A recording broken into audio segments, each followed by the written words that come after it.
Bucela Hogar. Ahora 12 los días jueves, viernes y sábado. Consulta por promociones con tarjetas de crédito. 9 de julio 130.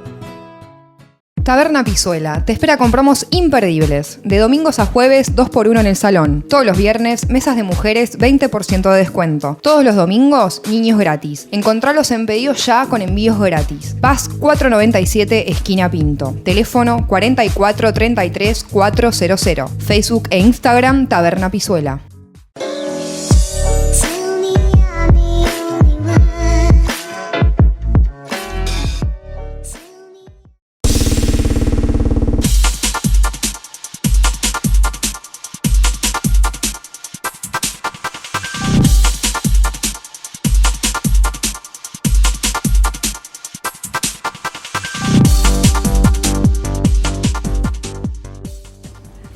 Bienvenidos a Cuarto Intermedio, el programa multiplataforma del Eco Multimedia. Nos están viendo a través de EcoTV, siguiendo a través de la 104.1 Tandil FM y también a través de nuestras plataformas digitales, Facebook e Instagram. Cuarto Intermedio es el programa de debate y análisis que tenemos aquí en el Eco Multimedia y vamos tomando y tocando diferentes temáticas a lo largo de todos estos jueves que estamos emitiendo este programa. La idea es siempre que ustedes que nos están siguiendo puedan sacar algunas conclusiones sobre cada puntualidad de la cual nosotros empezamos a hablar y empezamos a debatir. Hoy vamos a hablar sobre marihuana y también sobre cannabis medicinal, dos temas profundamente ligados y que hacen también a las cuestiones cotidianas y también a las demandas de las nuevas minorías, de aquellas personas que quieren hablar sobre estas temáticas y también tienen muchísimo trabajo detrás de ello. Para ello vamos a hablar en Cuarto Intermedio con Cristian Salvi, abogado, Diego Araujo, abogado y defensor oficial, Ana María Fasecas, coordinadora de cannabis medicinal Tandil, Melissa Greco, concejal de UCR Cambiemos, y Claudia Castro, psiquiatra e integrante del CPA. Como les dije, acá en Cuarto Intermedio la idea es empezar a hablar y desandar este tema sobre marihuana y cannabis medicinal. Lo tengo a Cristian al lado mío. ¿Cómo andás, Cristian? Gracias por venir. Gracias por invitarme. Para dar un marco legal, ¿no?, a esta temática de la cual vos has escrito bastante. Sí, lo importante de este tema, y que creo que la mesa lo va a permitir, es un abordaje multidisciplinario, porque la cuestión de la marihuana tiene un abordaje claramente legal, porque en Argentina sigue siendo una conducta punida el consumo de estupefacientes, la tenencia para consumo personal, pese a los fallos de la Corte. Hay un abordaje sociológico que a mí me interesaba también contar algo de algunos autores, y también el aporte que hace la ciencia, desmitificando la idea de unificar las drogas como que son todo un solo paquete, diferenciar lo que es la marihuana, por ejemplo, de las drogas sintéticas, que son cosas totalmente distintas, por ejemplo, en el daño a la salud.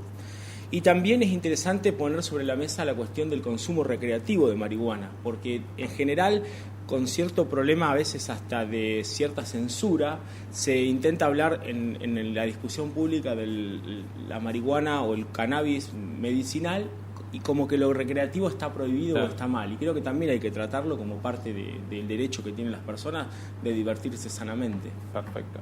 Diego, la mirada por ahí desde tu rol como en la Defensoría Oficial, ¿cómo lo ves? Ya hemos hablado del tema drogas, pero en este caso puntualmente marihuana. Sí, como decía Cristian, todavía tenemos una ley netamente represiva en materia de consumo personal de estupefacientes. La ley es la ley 23737, un artículo específico, el artículo 14 en su segunda parte, es la que reprime con pena de prisión el consumo personal. Creo que a esta altura de las circunstancias, y es una irracionalidad mantener la criminalización del consumo personal. Lo ha dicho la Corte ya en el año 2009 a través del presidente Arriola, y muy a pesar de este precedente y que de alguna manera genera hacia los tribunales inferiores cierta vinculación, al menos moral, de sus resoluciones, todavía se sigue criminalizando la tenencia para consumo, y aún lo que genera una problemática mayor hoy en día, también se sigue criminalizando el cultivo, claro, del cannabis para consumo personal. Esperemos que haya una reforma legislativa pronto y que adecue esta realidad a un movimiento social y cultural que se viene dando a través del cannabis para la salud, que creo que es ya impostergable. Bien. Ana María, justamente, ¿cómo es la mirada, el rol que ustedes tienen desde cannabis medicinal?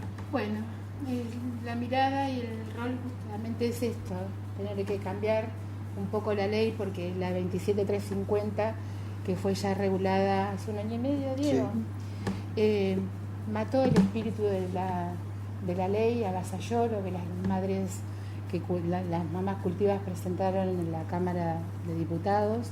Esto tiene ya una postura de 21 proyectos más en la Cámara, o sea, justamente en la Cámara de Diputados, para poder revertir el artículo 8, que sigue criminalizando el consumo y el cultivo realmente.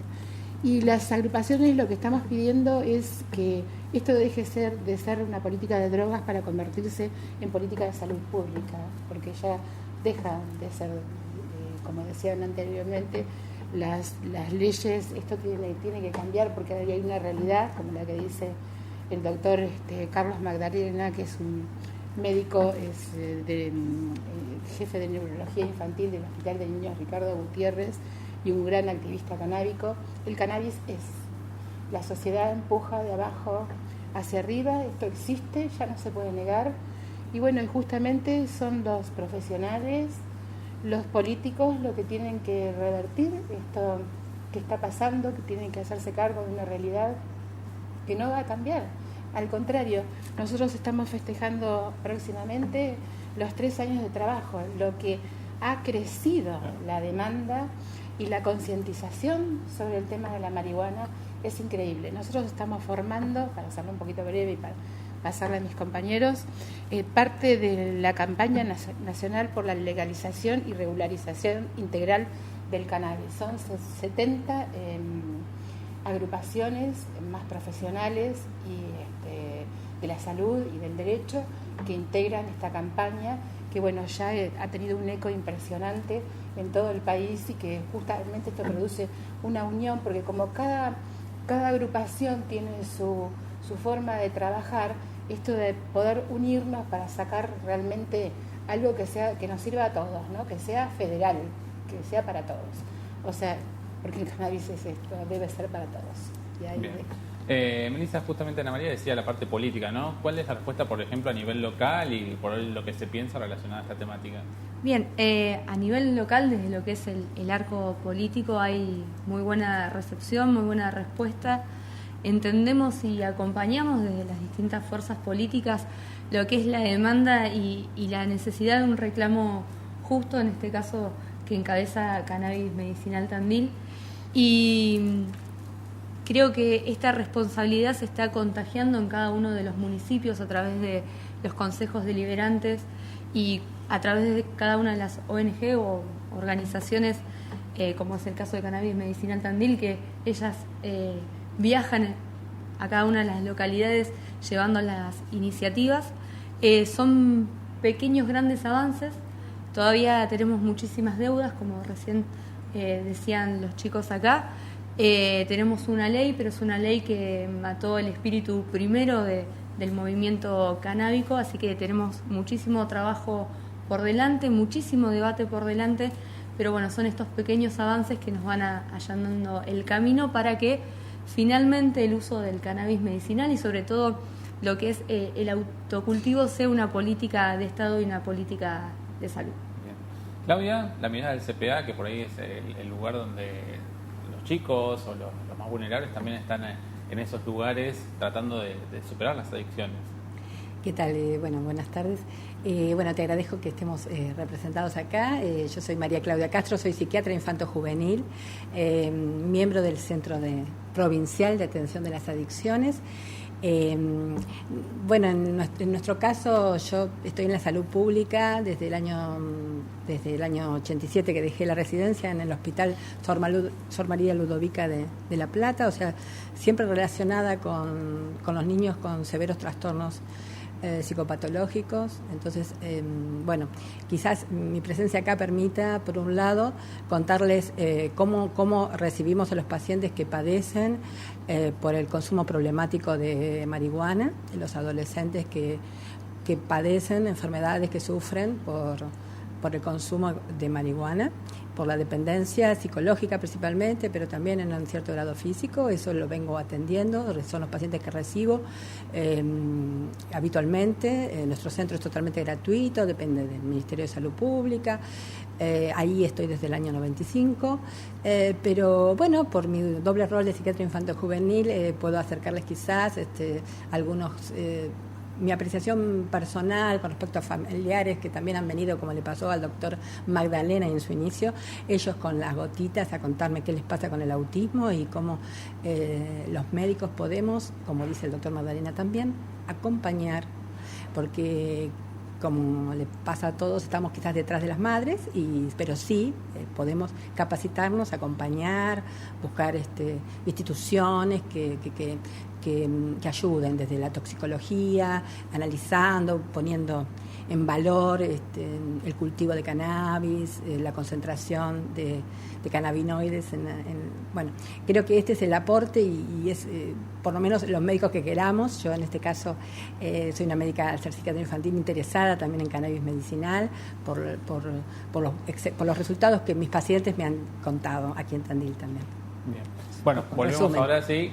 Cristian, un poco lo que estabas planteando vos al inicio. Sí, hay un panorama para contextualizar un poco varias cosas que tienen que ver con la marihuana. ¿Qué es lo que ha ocurrido con la historia legislativa en Argentina? En la década del 80 había una ley que tenía más o menos los mismos criterios represivos que la actual y llegó a la Corte un caso que se llamaba Basterrica. Se fallaron 2 días Basterrica y Capalvo, donde la Corte declaró la inconstitucionalidad de la tenencia, de punir, de sancionar a quien tenga estupefacientes para su consumo, invocando el artículo 19.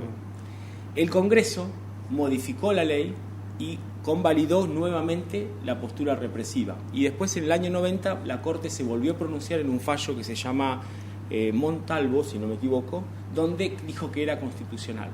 Eso lo que muestra que hay como 2 posturas, una que tuvo el poder político de persistir y una el poder judicial. Y se siguió con esa legislación hasta el año 2009, donde la Corte dicta el fallo Arriola.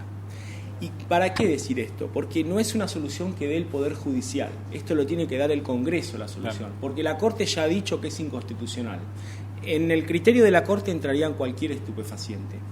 Pero lo problemático es que, pese a declararse inconstitucional, si no se modifica la ley, existe todavía una posibilidad de que el Estado intervenga en la privacidad de las personas. Zaffaroni a eso le llama poder positivo configurador. Es una palabra que lo que quiere decir que el policía, como la ley está vigente, puede encontrar a una persona, requisarla, pedir un allanamiento a quien esté generando un cultivo personal, procesarlo. Quizá no vaya a la cárcel, pero el Estado no lo deja en paz.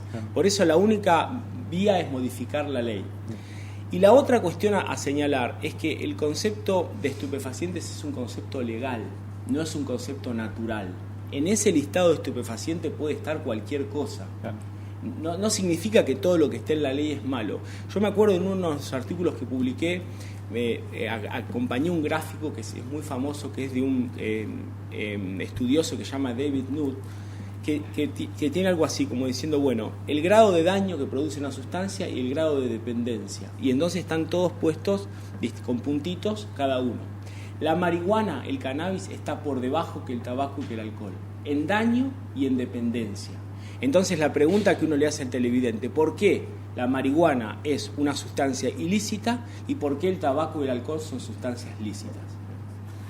Diego, sí, y también... En el mismo sentido, uno podría preguntarse por qué se encuentra hoy prohibida, no solo prohibida, sino criminalizada el consumo de cannabis. Y no hay razones históricas desde el punto de vista judicial. En 1921, que es el código penal que tenemos actual, no estaba reprimida. Recién hubo algunas modificaciones en el año 24 y luego en el año 26. Llega a la Corte, a la Cámara Criminal y Correccional de Capital Federal en principio, donde hay votos por mayorías, donde criminaliza la tenencia. Esto no se sostiene en el tiempo. En el año 1968 se legaliza, mejor dicho, se despenaliza la tenencia para consumo, y llegamos luego a través del precedente legislativo de la ley 23737 que la criminaliza hasta la actualidad. No hay razones históricas desde el punto de vista legal y tampoco hay razones históricas desde el punto de vista jurisprudencial, porque la Corte ha sido muy cizagueante con relación a este tema, como decía Cristian, a través del primer fallo es el fallo Colavini, que avala la constitucionalidad de la represión, y luego viene Basterrica con Capalvo. Es decir, que si hoy alguien tiene cannabis para su consumo personal, cultivándose, está reprimido por el Estado. ¿Sería? Hoy está reprimido, sí. Tanto la tenencia de estupefaciente como el cultivo de la planta. Y esto que decía Cristian, que el Estado, al avalar la criminalización a través de esta ley, genera obviamente actuación de los órganos estatales de persecución. Entonces, hay casos donde probablemente cuando la causa se inicia se termina archivando, pero el allanamiento se hizo, la investigación se hizo, y hay casos donde hay cultivadores solidarios que han estado presos, claro, y han recobrado la libertad o la morigeраción de su prisión a través de una lucha judicial bastante intensa. Entonces, nosotros tenemos situaciones altamente contradictorias. Por un lado, hay un movimiento social y cultural, como describía Ana, donde interviene incluso el Estado a través de políticas públicas de promoción, incluso o de acompañamiento al uso de la planta de cannabis, que es multifacético. Y por otro lado tenemos todavía una ley que lo reprime y un Estado que persigue. Bien, yo justamente cuando él habla de lo multifacético era lo que pensaba aclarar ahora, porque la gente en su mayoría queda muy asombrada, como me pasó a mí, que hace 3 años no sabía nada de marihuana, que la planta, aparte de tener un uso terapéutico, medicinal o recreativo, es sustentable. La sustentabilidad de la planta es impresionante. Va desde fibras para papel, para vestimenta, o sea, fibras textiles, se pueden hacer ladrillos, zapatillas, combustible, biodiesel. Esto es un gran negocio y sería fabuloso que pudiéramos invertir en esto y dar trabajo a miles de personas. De hecho, no puedo dejar de nombrar al gran proyecto cañamero que tenía don Manuel Belgrano. O sea, el uso del cannabis tiene por lo menos 8.000 años de antigüedad. Y el proyecto de nuestro gran prócer, que fue no solamente un abogado, sino un militar, digamos, porque le tocó, porque no fue su elección, sino un gran humanista. Y él tenía una visión de que la tierra y la industria iban de la mano. Y trajo este proyecto a Argentina porque las velas y los barcos de la época de la colonia estaban hechas de marihuana. O sea, ni Francia, ni Inglaterra, ni España, ni Portugal hubiesen sido imperios si no hubiesen contado con el cáñamo, porque no hubiesen podido tener flota, y sin flota no había imperio, no se podía ni comercializar ni invadir. Don Manuel Belgrano trajo este proyecto que fue abortado porque, por supuesto, los imperios que no querían que nosotros tuviéramos independencia abortaron este proyecto y no dejaron tener nuestra propia flota. Manuel Belgrano también tenía una mirada humanística, que era darle trabajo a las clases más necesitadas, las viudas de los soldados, los negros, los mulatos que vivían en los cañaverales llenos de enfermedades venéreas y enfermedades infecciosas, porque no tenían trabajo, tenían que mendigar. O sea, el cannabis es un mundo, y es un mundo maravilloso. Podríamos generar cosas increíbles a través de él, y nosotros, las agrupaciones, no nos vamos a detener hasta que esto sea posible, hasta que el cannabis sea para todos. Bien. Sí, Melissa, ¿y cómo plantean seguir todo el trabajo que están haciendo de la parte legislativa ustedes? Bien, desde lo local, justamente hace un ratito antes de entrar a los estudios estábamos hablando con Ana María, que bueno, ya hay un proyecto también que intentaremos tratar, que va a ser la adhesión a la campaña nacional de cannabis al Congreso. Y el trabajo siempre se basa en lo mismo, en escuchar y trabajar codo a codo con Cannabis Medicinal Tandil, y en la medida que ellas se van acercando, porque la mayoría son iniciativas propias de la asociación, ir plasmándolas en adhesiones, en declaraciones de interés. La última fue la declaración de interés social y comunitario de los talleres informativos de cannabis medicinal, que ahí, bueno, tuvimos que hacer un vericueto desde lo legal, porque nosotros lo que queríamos o lo que teníamos como objetivo era declarar de interés los talleres de cannabis, pero bueno, tuvimos que declarar de interés los talleres informativos y las charlas y los debates y demás, bueno, porque tenemos algunas falencias todavía con respecto a la ley, pero siempre estando atentos a lo que nos demanda la asociación, y sobre todo estando atentos también a lo que demandan otras localidades. Como decía hoy, hay un efecto contagio y un efecto de muchísimo entusiasmo con cada una de las acciones que lleva adelante el Honorable Consejo Deliberante de Tandil, así que también estamos atentos a eso. Bien. Claudia, ¿cómo se vive con todas estas cuestiones relacionadas que si bien ustedes trabajan en el CPA, sobre todo en la prevención de adicciones, también están todas estas cuestiones que hacen, obviamente, al avance de la comunidad? Sí, mira, en el consultorio, o sea, insisto, desde la salud pública, o sea, totalmente de forma gratuita, nosotros recibimos adolescentes que consumen de forma excesiva marihuana con todas las graves consecuencias en su salud. ¿Cómo cuáles? Severos daños, o sea, sabemos que la marihuana consumida, sí, fumada, estamos hablando, quizás habría que introducir algo bioquímico aquí para entender de qué estamos hablando, y quizás tendríamos que hablar de componentes químicos, porque si bien la planta son flores y hojas, la planta contiene compuestos químicos, de los cuales conocemos el THC, pero también hay otros.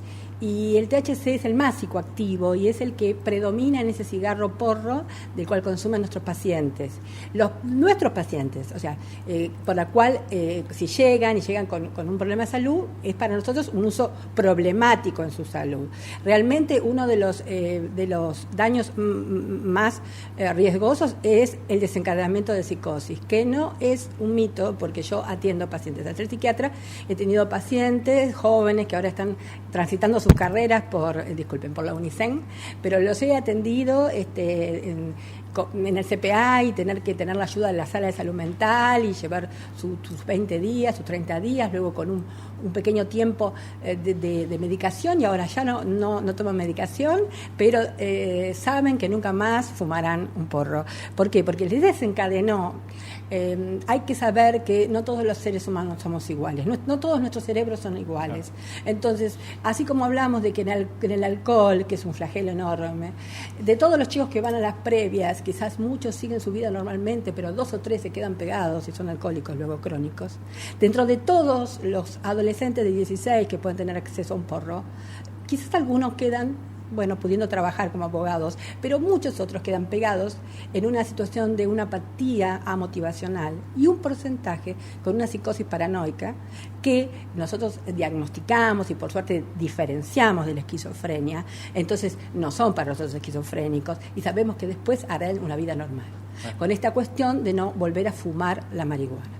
Cuando yo hablo del THC y el CBD, y después, si me dejan, les cuento un poco más qué diferencia hay en el contenido de estas sustancias en el porro y qué diferencia hay en el contenido en el frasquito de la solución oral, que sí me parece importantísima, de cannabis medicinal. O sea, hay una diferencia en la composición química entre ambas formas de consumo de marihuana. Si me permitís, quisiera contestarle algo porque me parece oportuno. Cuando la señora está hablando, y es muy cierto, está hablando de consumos problemáticos, o sea, de personalidades adictivas, y está hablando del porro. El porro es lo que justamente llegan los adolescentes a sus manos, que sabemos que contienen otras cosas que no es marihuana. La ley de Uruguay, la ley uruguaya, que se llama del consumo adulto, es una ley que tiene sus falencias, pero que está muy acertada para nosotros. Creo que le faltan algunas cosas, pero es muy buena para imitar. Del consumo adulto es esto, adulto y responsable, con una regulación del Estado. Entonces el joven, que tiene que ser por supuesto mayor, estaría en un registro de usuarios, podría tener su planta y no tendría que andar por la calle consumiendo estas sustancias tóxicas que están llenas de cualquier cosa. Entonces esa es la diferencia.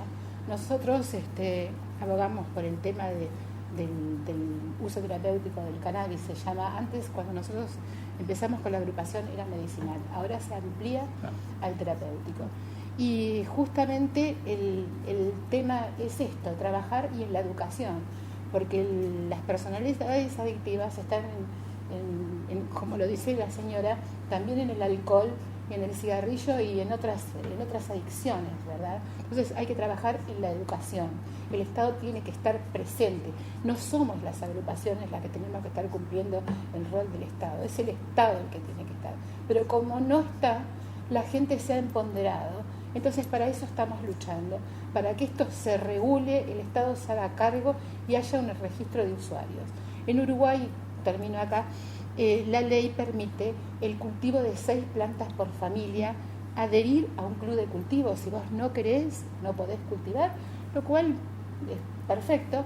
O si no querés ni adherir ni cultivar, podés ir a retirarlo a la farmacia. O sea, hay una regulación. Sabemos quién accede, por qué accede.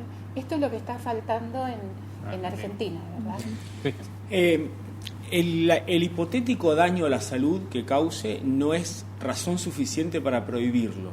Porque, ¿es hipotético o es real? Bueno, en la ciencia no tiene, consenso sobre el daño que puede causar el porro. No hay no hay unanimidad hasta donde yo lo que he leído. Por ejemplo, está muy en discusión, doctora, que produzca adicción biológica, es decir, dependencia. Está en discusión en la ciencia. Puede generar la otra dimensión de la adicción, que es la psicológica, pero no genera una dependencia al estilo del tabaco, por lo menos hasta donde yo me he ilustrado. Pero de todas maneras, el hipotético daño no es razón suficiente, porque con ese criterio deberíamos decir que también el alcohol o el tabaco deberían ser ilegales. Cuando uno propicia también la desregulación, va a favor de terminar con el narcotráfico. En Estados Unidos, en la década del 20, las mafias, como vemos en la película de Gangster y demás, nacen al amparo de la ley seca, cuando un grupo de puritanos del sur de Estados Unidos promovió que se prohíba la venta de alcohol. Y eso generó un tráfico ilegal de alcohol que generó todo lo que después vemos en las películas de mafia y demás, del tipo El Padrino, etcétera. La prohibición de la marihuana es lo que produce varias cosas. Primero, un aumento del precio. Debería ser algo súper barato porque se produce como yerba. Y sin embargo, un frasco vale 4.000 pesos, con lo cual es algo caro. Genera transferencia de recursos a unos que hacen negocio. Y además no se puede controlar la calidad. Con lo cual, cuando uno propicia la desregulación, es también para fomentar que las personas que quieran consumir y tengan el derecho, aún si les hace daño, pero consumir a conciencia y sin que le estén vendiendo gato por liebre. Así que esto tiene varias cosas para discutir, me parece. Sí, he visto crímenes cometidos por exceso de alcohol, por ingesta de pastillas mezcladas con alcohol, pero nunca que hayan estado directamente asociados al consumo de marihuana. Esto en el mismo sentido que viene diciendo Cristian. La Corte, en el precedente Arriola, pone énfasis precisamente en el sistema de salud. Es una cuestión de salud que debe ser tratada en ese ámbito y no en el ámbito de la criminalización. Así como Estados Unidos fue quien inició la prohibición y la criminalización del consumo de marihuana específicamente, hoy en día más de 30 estados en Estados Unidos no solo han regulado el consumo para fines terapéuticos, sino también para fines recreativos, como dice Ana, que es el consumo adulto. Sí, Diego, básicamente te pregunto, ¿cuántas personas caen, por decirlo de alguna manera, en la Defensoría producto de estas cuestiones que antes vos mencionabas, que como es ilegal, va a la policía y agarra las plantas y las detiene a las personas? ¿Cómo es la situación local? Sí, el porcentaje de causas iniciadas específicamente en la aplicación de la ley es bastante alto, no llegan todos a la Defensoría, Claro. porque nosotros intervenimos cuando hay una persona sometida a proceso en calidad de imputado para ser procesada formalmente. Esto Claro. implica, más allá del inicio de la causa, que sea avance. citado como imputado en la sede de la Fiscalía. La mayoría de las causas iniciadas por tenencia para consumo se archivan. Algunas nosotros intervenimos, estamos interviniendo últimamente, lo cual, insisto, me parece ya absolutamente irracional y es un disparate, en causas iniciadas por cultivo de plantas, que es otro artículo, es el artículo 5, inciso A. Específicamente tiene la misma pena que la tenencia para consumo personal, cuando se estima que el cultivo es para fines personales, pero tiene el cultivo de planta en sí mismo tiene una pena altísima, que va de 4 a 15 años de prisión. Con lo cual, la intervención del Estado a través de la Policía de Seguridad de la Provincia de Buenos Aires, a través de la Policía Federal, cuando inician esta causa, implica ya todo un trastorno a la persona que cultiva o que tiene para fines personales, con intromisiones en el domicilio, secuestro, con todo lo que implica en la vecindad, el tema de la persecución penal. La difusión del tema. La difusión, y a veces es una difusión errada, porque la política criminal instaurada muchas veces desde el Estado, tanto nacional como provincial, suelen utilizar el narcotráfico como un tema discursivo muy fuerte, como parte de esa política criminal, y que a veces no se condice con los casos reales, que muchas veces se habla de desbaratamiento de bandas de narcotráfico cuando se secuestran 6 u 8 plantas que son claramente para consumo personal. ¿Cómo es el trabajo que hacen ustedes diario, cotidiano? Intenso, muy intenso. Primero quiero destacar el acompañamiento que tiene Cannabis Medicinal Tandil desde las instituciones públicas, como por ejemplo el municipio con el Sistema Integrado de Salud, la Casa de la Cultura, el Honorable Consejo Deliberante, el Ejecutivo, la universidad, que fue donde nosotros primero fuimos a golpear la puerta. Desde Extensión Universitaria eso se abrió y trabajamos en muchas jornadas y realmente hacemos actividades sumamente potentes para el interés de la población y para el financiamiento de las agrupaciones, porque no tendría sentido que nosotros estuviéramos reunidos en un garaje, ¿verdad? Creo que Tandil tomó una dimensión especial porque tomamos eso de visibilizarnos. Aparte de la universidad con todas sus facultades, también nos acompaña la Asociación de Abogados, que puso a nuestra disposición a nuestras abogadas que están aquí sentadas acompañándonos, la doctora Silvana Hang y la doctora Fernanda Menéndez, y también tenemos el acompañamiento del Colegio de Abogados de la Departamental Azul, y bueno, y siempre la mirada acompañante de nuestro amigo Diego, que comprende tan bien nuestra lucha y que realmente esto de sentir el respeto y el cariño de las instituciones nos hace que nosotros podamos tener una impronta dentro de la sociedad. O sea, nuestras charlas informativas son en la universidad. O sea, eso te da la pauta de que Hay una apertura grande. Hay una apertura grande y que nuestro trabajo es muy serio y muy responsable. Tenemos tres actividades mensuales que todo el mundo sabe que nosotros las realizamos, sabes quiénes somos, nosotros no tenemos nada que esconder, estamos abiertos a las consultas. De hecho, en Tandil hay 150 médicos acompañando a los pacientes, más 100 médicos de la provincia de Buenos Aires. Estamos hablando de 250 y pico médicos acompañando a los pacientes que nos mandan a Cannabis Medicinal Tandil a informarse y a conectarse. Esto no pasa en ninguna parte del país. El caso de Tandil es un caso único. ¿Tiene mucha demanda Cannabis Medicinal Tandil? Sí, hay mucha demanda de todo tipo. La función principal nuestra es conectar, difundir y a dejar claro que jamás, bajo ninguna circunstancia, un paciente tiene que decidir tomar cannabis y abandonar su tratamiento médico. Esto debe ser acompañado, por, si es posible, por nuestro médico, que debe ser un amigo, ¿no? El que nos acompañó durante todo el diagnóstico de nuestra enfermedad, y que el cannabis no es alternativo de nada, es complementario a la medicina tradicional, es para mejorar la calidad de vida. En algunos casos hay remisiones. No tenemos investigaciones porque las investigaciones están complicadas. Aquí, por más que la ley lo permita, los investigadores se quejan de todas las trabas que tienen para poder justamente esto,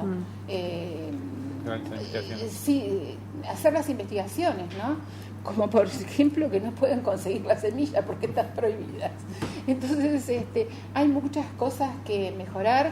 Yo quiero recalcar el agradecimiento profundo a todas las instituciones públicas, y no solamente a las instituciones, sino a la ciudadanía en general, que tanto afecto y tanto respeto nos brinda. Sí, Melissa, si bien estás en el legislativo, también por parte del ejecutivo, ¿no? Viendo esto que decía Ana, de todo un tema de salud pública, ¿cómo está el sistema de salud pública con el cannabis medicinal acá en Tandil? Es un sistema que está muy, muy abierto a que el cannabis medicinal sea un complemento, ¿no? Como decía recién Ana María, del tratamiento del paciente. Incluso hace, creo que menos de un mes, tuvimos una capacitación que dio por iniciativa Cannabis Medicinal junto con la universidad, que fue en el Zoom del Hospital de Niños del municipio. Así que nada, creo que esas acciones demuestran el verdadero acompañamiento que hay, y asimismo recién lo nombraba Ana María. Somos una localidad que es modelo en una gestión coparticipada de acompañamiento, donde están todas las instituciones y las instituciones más importantes en lo que es lo público en Tandil. Entonces, también quiero destacar esto, que nosotros sabemos que los médicos con mucha voluntad acompañan porque están informados, pero falta formación. O sea, esto es una cosa por la que estamos también luchando. Hemos logrado 2 formaciones en el hospital, en el centro del Hospital de Niños. Una fue el doctor Diego Cruz Ollarse, de la Daya chilena, y el otro fue Fernando Sepúlveda, un destacado científico también chileno. Los chilenos están muy avanzados en el tema de investigación, y bueno, siempre predispuestos a venir a Tandil. Ahora próximamente vamos a tener unas jornadas de capacitación para veterinarios, y bueno, y creemos que ahí será el puntapié inicial para que Clínica Veterinaria tenga endocannabinología como materia optativa. Ya hay 3 facultades. Primero fue Bahía Blanca el año pasado, que tuvo como optativa. Después fue Olavarría de la Universidad Nacional del Centro en el primer semestre, y ahora va a ser La Pampa, pero esto en las carreras de medicina. Nosotros seríamos los primeros en veterinaria. Bien. Así que bueno, por eso estamos... Bien. Claudia, querías hacer unas diferenciaciones sobre diferentes tipos de sustancias, químicos que tenían las diferentes cuestiones, antes de que te interrumpan todos. No, me parece importante, porque en realidad yo también estoy conectada con el neurólogo que hablaban, el doctor Magdalena, que es el neurólogo infantil, director de neurología del Hospital Gutiérrez, que es un pionero del 2015, porque todos somos pioneros de hace poquito.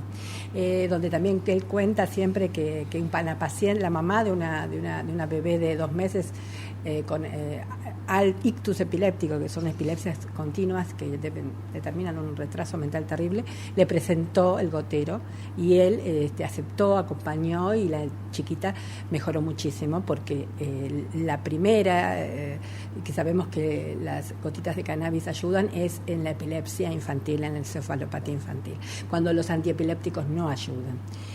Entonces, en esto lo que yo quería comentar es que, conectada con el doctor Magdalena, que es este neurólogo infantil, en el área mía, la doctora Silvina Schaufel, que trabaja en el Tobar García, que es un hospital neuropsiquiátrico, ellos también están capacitándose, tratando de acompañar a los pacientes. Ellos diferencian lo que es cuando el porro, por ejemplo, tiene un alto contenido de THC, que es altamente psicoactivo. Psicoactivo es toda sustancia que actúa sobre el sistema nervioso central y produce un efecto.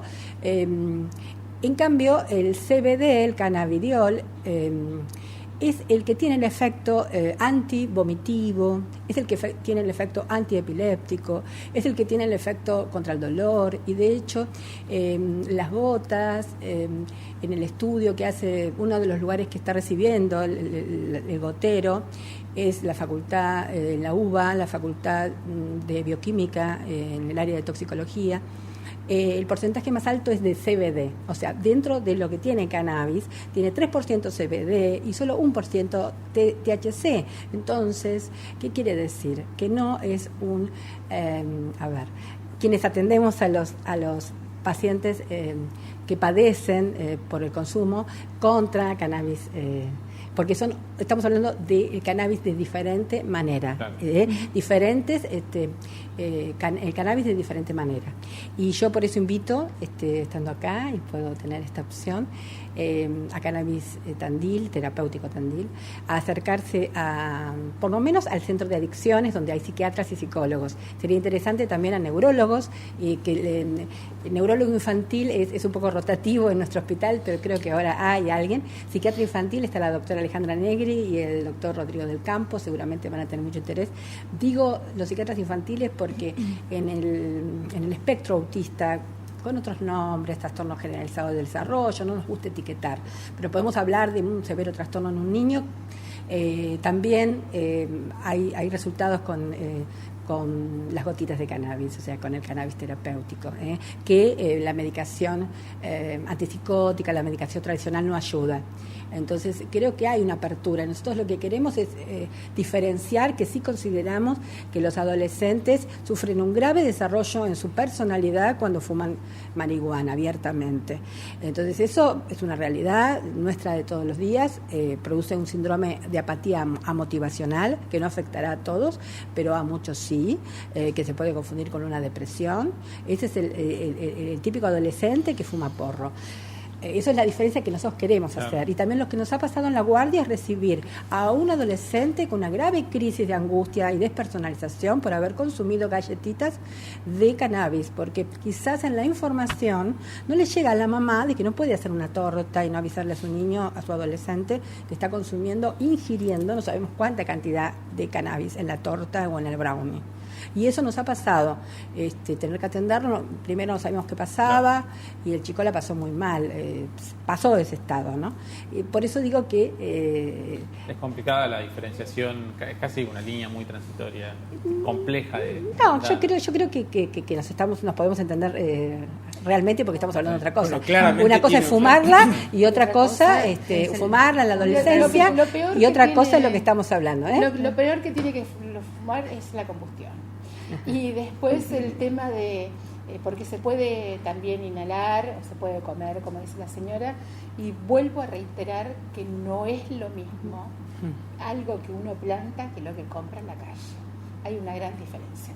Y sobre el THC y el CBD, yo hablo y pido mil disculpas porque yo no soy ni médica, ni académica, ni bioquímica, ni oradora, ni nada. Soy una enferma recuperada. Y toda nuestra agrupación está constituida por enfermos recuperados o pacientes de enfermos recuperados. El THC, que está, digamos, en los científicos, porque los estudios hay. En este mundo globalizado, decir que no hay estudios es absurdo. No los hay en Argentina porque está prohibido, pero uno aprieta la tecla y entra a Israel, al doctor Mechulian, que es quien descubre el sistema endocannabinoide en el año 62. Los médicos ni siquiera saben lo que es el sistema endocannabinoide. Y Canadá, Francia, tenemos los 27 Estados Unidos que tienen estudios muy profundos hechos. El THC es maravilloso para el dolor. El CBD que habla la señora es muy bueno para las epilepsias refractarias. Cannabis medicinal Tandil no, ¿cómo te puedo decir? No se involucra en el tema de las epilepsias refractarias de niños, porque para eso está Mamá Cultiva. Nosotros somos muy respetuosos del trabajo que hace Mamá Cultiva, que tiene cepas muy altas en CBD, porque es lo que sirve para estas patologías como autismo, epilepsias, parálisis cerebral. O sea que nosotros el tema de neurología infantil lo dejamos absolutamente en manos de ellas, que son las que tienen la experiencia y la verdad en el trabajo. Pero yo puedo decir que lo hablábamos el otro día con el doctor Magdalena. El CBD no sirve para una patología de dolor crónico. Sirve el THC. Entonces, no hay que demonizar al THC. Para nada. Que es el que se usa más bien con fines recreativos. Me parece que como en todo, hasta en un chocolate o en cualquier cosa, la cuestión está en la cantidad de lo que consumimos y en la relación que tenemos el sujeto con la sustancia, y no tanto la bondad o maldad de la sustancia. Una vez me acuerdo que discutía con un importante psicólogo de Tandil, que hablábamos con dos perspectivas, y él me diferenciaba entre el consumo de un adolescente que está en una situación de formación, hasta de vulnerabilidad, y el consumo responsable de una persona de 30, 40 años que lo usa como algo recreativo, como tomar una copa de champán. Y ahí claramente hay una diferencia, y tampoco, digamos, esta promoción de la desincriminación es para que el Estado se lave las manos, porque estos chicos que están en situación de vulnerabilidad, porque, a ver, no es lo mismo como uno ve en chicos que van al colegio que empiezan a fumar a las 8 de la mañana, porque los hace socialmente disfuncionales. Una persona que está bajo efecto de THC no puede realmente prestar atención, no puede conducir, no tiene los sentidos bien preparados. Pero por otro lado, el consumo recreativo, hay hasta quienes creen que fomenta la creatividad. Exactamente. Entonces, hay que, me parece, diferenciar, y también es importante que la gente conozca que no es lo mismo una droga sintética como la cocaína, el éxtasis, la heroína, que la marihuana en cuanto a los daños a la salud, más allá de la salvedad que hizo la doctora de chicos que tengan en un estado de formación y que les pueda producir esa situación. No es el efecto químico igual en el cerebro ni en el cuerpo humano. ¿Leo? Sí, sin dejar de apreciar la labor que realizan en el CPA, creo que son ámbitos de discusiones absolutamente distintos. Cuando se habla de alguien que llega al Centro de Prevención de las Adicciones, estamos hablando precisamente de una persona con una vinculación muy fuerte con una sustancia, que hablamos de consumos problemáticos, y que puede ser la marihuana, el alcohol, las pastillas o cualquier otro tipo de sustancia. Cuando hablamos, si hablamos desde el punto de vista de las políticas de salud, incluso podríamos adentrarnos en temas más desarrollados, que son las políticas de reducción de daños que se están aplicando en países desarrollados, en Canadá, parte de Estados Unidos, en Portugal, pero que tendría que ver con otro tipo de discusión. Una discusión previa tiene que ver con lo que estábamos hablando recién. Primero, si el consumo de sustancias estupefacientes en términos generales para consumo personal tiene que estar reprimida por la ley penal o no. Yo creo que no, porque no está demostrado de ninguna manera que persiguiendo al consumidor se vaya a combatir el narcotráfico. No es así. Esto ya está en crisis de hace muchísimos años, incluso por la propia Corte en el precedente que hoy hacíamos referencia. Pero además, luego de pasar esa discusión, otro ámbito de discusión es si tiene que estar legalizada o de alguna manera reglamentada, de manera tal de que el Estado tenga una presencia muy fuerte en lo que hace a la manera de producción. Y claro, creo ¿es que legal o reglamentada? No ilegal. Exactamente. Creo que esos son distintas maneras de tener un abordaje sobre una situación sumamente compleja, pero que en definitiva, yendo específicamente de lo que tiene que ver con la plantación del cannabis, excede y en mucho lo que al tema de salud, y tiene, como decía Ana, tiene ahora y ha tenido históricamente usos industriales. Hablaba Ana de las velas de los barcos, la soga de los barcos. La Constitución de Estados Unidos está impresa sobre papel de cáñamo, digamos. pinturas de pintores famosos, están hechas sobre lienzos de cáñamo. Se ha utilizado, se ha proyectado también su utilización como combustible, es decir, es amplísima la posibilidad del uso de la planta de cáñamo. Sí, siempre digo que en los debates estos se nos acaba el tiempo rápido, somos muchos y todos queremos hablar de la temática, pero bueno, como estaría bueno que para la gente que nos está viendo, nos está siguiendo, que podamos hacer una breve reflexión cada uno final sobre esta temática y ver por ahí qué se puede hacer en el corto plazo, que es lo que importa como para diferenciar. Si querés empezamos por allá. Bueno, yo en realidad como dentro del centro de adicciones voy a seguir atendiendo pacientes como psiquiatra.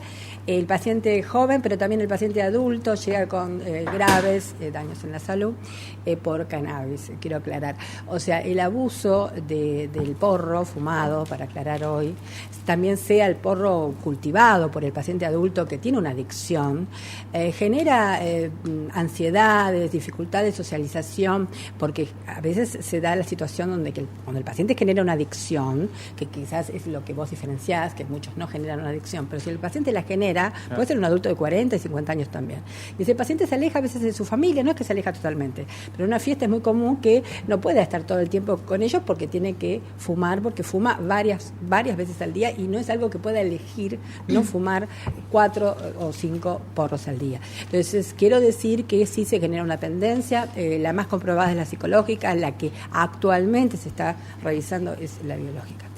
Eso es lo que considero con respecto al abuso del cannabis fumado, aún de la hoja que cultiva la persona en su casa. No tiene que ver con que se le venden a los narcotraficantes algo. Eso es un efecto que nadie puede negar, el efecto del cannabis y la propensión a la adicción. Yo hablo desde una cuestión de salud, no entré en la situación legal porque no soy una médica, ¿no? Lo legal no tiene nada que ver conmigo. Cuento algo que es real. Y yo no creo que sea demonizar nada y me parece que tenemos que estar juntos en esto, porque yo creo que fui la primera en diferenciar que el cannabis terapéutico, la solución oral, en aceite de oliva, ¿no es cierto?, estas gotitas, me parece algo muy importante en el servicio a la salud, tanto en el dolor, con pacientes de fibromialgia, a quienes yo se los he indicado, o por lo menos a mí me han pedido, mis pacientes con fibromialgia, una indicación, como ahora no está tan regulado, no sé a dónde va, pero yo se las doy, esto del dolor que hablamos, la esclerosis múltiple, una serie de situaciones, y yo lo valoro ampliamente. Quizás hablé del CBD porque como soy psiquiatra infantil y realmente el autismo me interesa y me interesa la epilepsia infantil, hablé de esto, pero por supuesto que valoro, porque en ese caso no es que se usa junto con la medicación, sino directamente hay pacientes de autistas de 18, 24 años que han podido dejar todo el psicofármaco con los efectos adversos que producen los psicofármacos tomando las gotitas. Entonces yo creo, vuelvo a dar la invitación, creo que no hay demonios acá, ni hay River Boca. No, por eso también nos interesaba tener la mirada de CPA. No me refería a vos, no me refería, quiero aclarar esto, a una demonización sobre lo que vos dijiste, sino que hay como una mirada hacia el THC como una sustancia mucho más problemática que el CBD. Nada más que eso, no era para vos. Bien, quiero retomar algunas de las palabras del principio de Cristian, que creo que tuvimos una mirada bastante integral, interdisciplinaria, cada uno desde sus lugares. Como dije hoy, tenemos una gran deuda pendiente, sobre todo con los cultivadores, sobre todo con las organizaciones de Mamá Cultiva, con las organizaciones de los cannabis medicinales, porque actualmente tenemos una legislación que impulsa a la producción industrial, eso está, incluso en Jujuy se está desarrollando muy incipientemente una producción industrial, aunque tiene inversión de capitales extranjeros, y eso no es a lo que apuntamos quienes acompañamos a los autocultivadores. Incluso hay un proyecto muy bueno en general, La Madrid, dentro de la provincia de Buenos Aires, que impulsó el mismo Ejecutivo en una comunidad de 10.000 habitantes, en el cual también estuvieron muy presentes las organizaciones de Mamá Cultiva, pero vuelvo a decir, ese no es el reclamo que que acompañamos el reclamo de el autocultivo regularizado por medio de una creación de un registro nacional. Como decía hoy Diego, tenemos estos proyectos, por ejemplo, en Jujuy y el de La Madrid, que hace poquito el Consejo Deliberante autorizó al intendente a que puedan cultivar, pero tenemos la prohibición de la importación de las semillas. Incluso se incentiva a los pacientes de epilepsia refractaria a que se anoten en el programa nacional, pero terminamos dependiendo de la importación del aceite, lo cual hace retrasar aún más ese tratamiento, y entonces las familias que acompañan a ese paciente terminan cayendo en los núcleos de un mercado negro del aceite, porque nos pasa también que no en todas las ciudades, no en todos los distritos, ni en cada una de las provincias tenemos organizaciones que son responsables, como pasan acá, en el cual tienen el acompañamiento de profesionales, del Estado, de la universidad, y terminamos cayendo en un círculo bastante negro de criminalización, de violencia, en el cual por tener una planta o dos plantas en mi casa que las uso para el cultivo y para crear un aceite o una tintura, terminamos con una prisión, y creo que tenemos que empezar a desandar ese camino, a empezar a avanzar de a poco como venimos avanzando. Y creo que estos debates nos están hablando de que tenemos una ruptura del paradigma, incluso dentro de lo que es el pensamiento o la visión de las políticas públicas. Y ella hoy decía, bueno, ahora somos todos nuevos. Sí, somos nuevos porque desde el 2009 recién estamos pensando como sociedad, desde cada uno de nuestros roles, diferentes proyectos de ley. Ya llevamos 21, desde el 2017 para adelante llegamos alrededor de 8 o 9 para modificar el artículo 8 de la última ley. Entonces, yo creo que cuando nos empezamos a repensar como sociedad y empezamos a repensar cada una de las políticas públicas, es que vamos en buen camino. ¿Ana? Bueno, yo para terminar, así soy breve, voy a leer 2 puntos de la campaña al Congreso, que dice: nos embarcamos en una campaña nacional que logre la coordinación entre todas las formas de activismo canábico, organizaciones sociales, profesionales, culturales, sindicales, políticas, medios de comunicación y personas afines vinculadas a organismos de derechos humanos, ámbitos académicos, científicos y de la salud, potenciando la riqueza de su heterogeneidad con el fin de lograr la legalización del cannabis y su regulación integral en Argentina. Merecemos un debate político serio, con base científica y respetuosa de la diversidad cultural, basado en la ampliación de derechos y políticas públicas, que no reproduzca prejuicios ni imposiciones morales y que apunte a resolver los riesgos asociados, empoderando a la población para el uso responsable del cannabis. Entendemos que instalar este debate en la sociedad argentina desde un lugar de legitimidad institucional es indispensable para avanzar hacia un escenario social mejor predispuesto a los cambios en la legislación que deseamos. Diego. Hay que dejar de perseguir al cultivador individual y al cultivador solidario. Para eso hay que modificar la ley.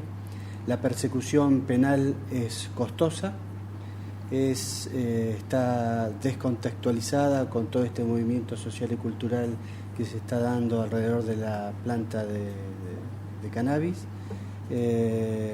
Es inútil a los fines de la política criminal, y en la actualidad lo que ha generado esta ley es una gran anarquía jurisprudencial. Cristian, ahora te bueno, toca a vos, del derecho una única cosa que decir, que es: no hay mejor manera que terminar con el narcotráfico que es dejar de considerar que la marihuana sea un estupefaciente. Se termina el negocio, es muy sencillo, deja de ser un negocio para aquellos que trafican con marihuana. Voy a hacer una mención desde la sociología, que me interesa más que el derecho en este tema.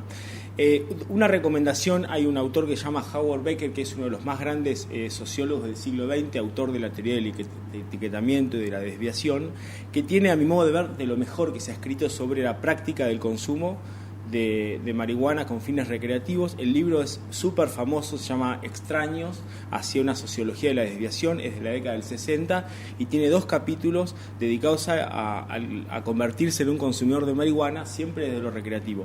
Y este libro, la cámara donde está, no sé cuál es, acá, que es Cómo fumar marihuana y tener un buen viaje, una mirada sociológica. El título es provocativo, pero en realidad es una conferencia de Howard Becker sobre la práctica del consumo.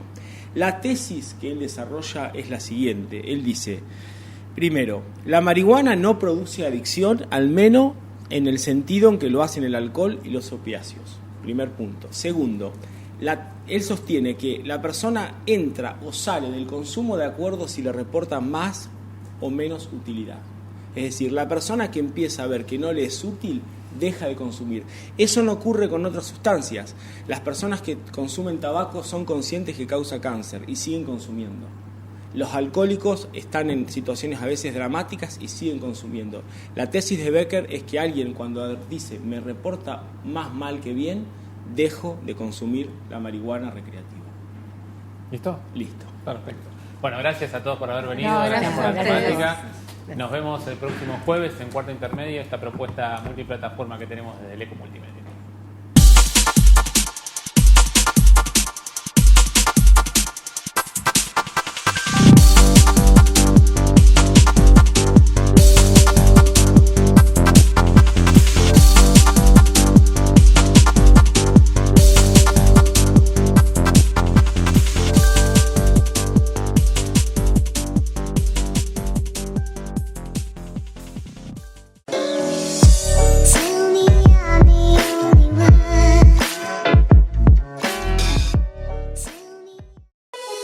Bucela Hogar, ahora 12 los días jueves, viernes y sábado. Consulta por promociones con tarjetas de crédito. 9 de julio 130. Taberna Pizuela te espera con promos imperdibles. De domingos a jueves, 2x1 en el salón. Todos los viernes, mesas de mujeres, 20% de descuento. Todos los domingos, niños gratis. Encontralos en pedidos ya con envíos gratis. Paz 497, esquina Pinto. Teléfono 44 33 400. Facebook e Instagram, Taberna Pizuela.